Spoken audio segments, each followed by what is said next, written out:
Friends, நான் CP. So இந்த வீடியோவில் நம்ம எதை பற்றி பார்க்க போகிறோம்னா ஜெப்ரானிக்ஸில் இருக்கிற கேமிங் மவுஸை பற்றி தான் பார்க்க போகிறோம். ஸோ அன்பாக்சிங் ரிவ்யூ ரெண்டுமே பார்ப்போம். ஸோ வாங்க வீடியோக்குள்ளே போகலாம். ஸோ ஃப்ரெண்ட்ஸ், இன்றைக்கி நம்ம வந்து அன்பாக்ஸ் அண்ட் ரிவ்யூ பண்ண போகிறது இந்த ஜெப்ரானிக்ஸ் வழங்குகிற Zeb transformer M series premium gaming மவுஸ்ன்ற இந்த கேமிங் மவுஸை தான் அன்பாக்சிங் அண்ட் ரிவ்யூ பண்ண போகிறோம். ஸோ இது வந்து நான் வந்து அமேசானில் தான் வாங்கினது. ஸோ ஏற்கனவே அன்பாக்ஸ் பண்ணியாச்சு. ஸோ அதை நான் திரும்ப ரீபேக் பண்ணி எந்த மாதிரி பேக்கிங்கில் வந்திருக்குன்றதை காமிக்கிறதுக்காக வச்சுருக்கேன். ஃபஸ்ட் நம்ம பாக்ஸில் என்னெல்லாம் கொடுத்துருக்காங்கன்னு பார்த்துருவோம். ஸோ இங்கே வந்து நம்மளுக்கு ஸ்பெசிஃபிகேஷன்ஸ் இங்கே பெருசாக கொடுத்துருக்காங்க. 6 பட்டன்ஸ். ஸோ கேமிங் மவுஸ்னாலே நம்மளுக்கு வந்து 6 பட்டன்ஸ் இருக்க தான் செய்யும். ஃப்ரண்ட், பேக்கு, இங்கே எல்லா இடத்துலையும் இருக்கும். நெக்ஸ்ட்டு வந்து கோல்ட் பிளேட்டட் யூஎஸ்பி. ஸோ அது எப்படி இருக்குன்றதை நான் உங்களுக்கு ஓப்பன் பண்ணி காமிக்கிறேன். ஸோ பிரைடட் கேபிள் வந்து நம்மளுக்கு கேபிள் மேலே வந்து நூல் வந்து இன்டர்லாக்கிங்காக கொடுத்துருப்பாங்க. ஸோ கேபிள் லாங் லைஃப் வரும்.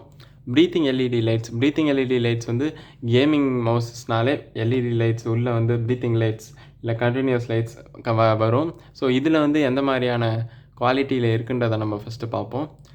ஸோ மற்றபடி வேறு எதுவும் இங்கே இல்லை. இதை நம்ம வந்து ஃபஸ்ட்டு ஓப்பன் பண்ணிவிடுவோம்.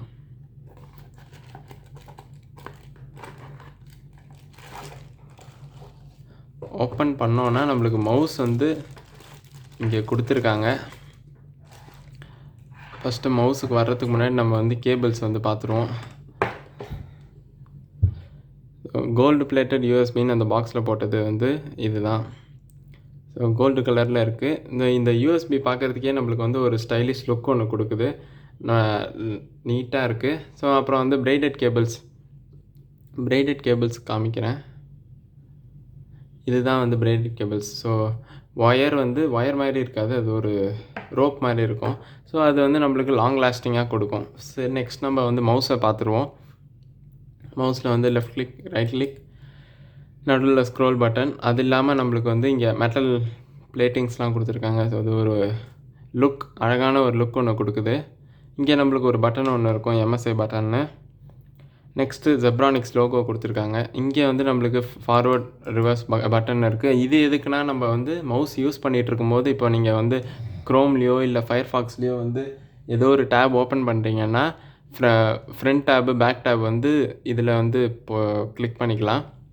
பேக் சைடு நம்மளுக்கு வந்து மெட்டலில் வந்து ஃபினிஷிங் கொடுத்துருக்காங்க. ஒரு மெட்டல் தகுடு மாதிரி வச்சு க்ளோஸ் பண்ணியிருக்காங்க. இவ்வளோ தாங்க இந்த மவுஸ் பற்றி. ஸோ இதோட ப்ரீத்திங் லைட் குவாலிட்டி எப்படி இருக்குன்றதை நான் வந்து சிஸ்டமில் கனெக்ட் பண்ணி உங்களுக்கு காமிக்கிறேன். ஸோ இதில் வந்து ஒரு விஷயம் நான் சொல்ல விட்டது என்னென்னா, இந்த பாக்ஸ்லேயே வந்து யூசர் மேனுவல்னு சொல்லிட்டு ஒரு 2 பேஜ் ஒன்று கொடுத்துருக்காங்க. இதில் வந்து நம்ம பேசிக்காக வந்து ஸோ யூஎஸ்பி போர்ட்டில் இதை கனெக்ட் பண்ணணும். இங்கே இருக்கிற வந்து நான் சொன்ன மாதிரியே இங்கே இருக்கிற அந்த லெஃப்ட் ரைட் பட்டன்ஸ் வந்து எந்தெந்த இடத்துல வந்து கனெக்ட் பண்ணணும், என்னென்ன யூசஸ் இருக்குன்றதை சொல்லியிருக்காங்க. இங்கே இருக்கிற பட்டன் கிளிக்ஸுக்கும் வந்து சொல்லியிருக்காங்க. மற்றபடி இந்த யூசர் மேனுவலில் வேறு எதுவும் இல்லை. இங்கே வந்து கொடுத்துருக்கிறது எல்லாமே வந்து நம்மளுக்கு பாக்ஸோட பேக் சைடே கொடுத்துருக்காங்க. ஸோ ஒயர்ட் கேமிங் மவுஸ் இந்த ஃபீச்சர்ஸ் வந்து அப்படியே இங்கே வந்து ஒரு பேஜாக வேஸ்ட்டாக ப்ரிண்ட் பண்ணி கொடுத்துருக்காங்க. ஸோ இதை நான் வந்து சிஸ்டமில் கனெக்ட் பண்ணிவிட்டு உங்களுக்கு வந்து இதோட பர்ஃபார்மன்ஸ் எப்படி இருக்குது, ஸோ ப்ரீத்திங் லைட் குவாலிட்டி எப்படி இருக்குன்றதை நான் உங்களுக்கு காமிக்கிறேன்.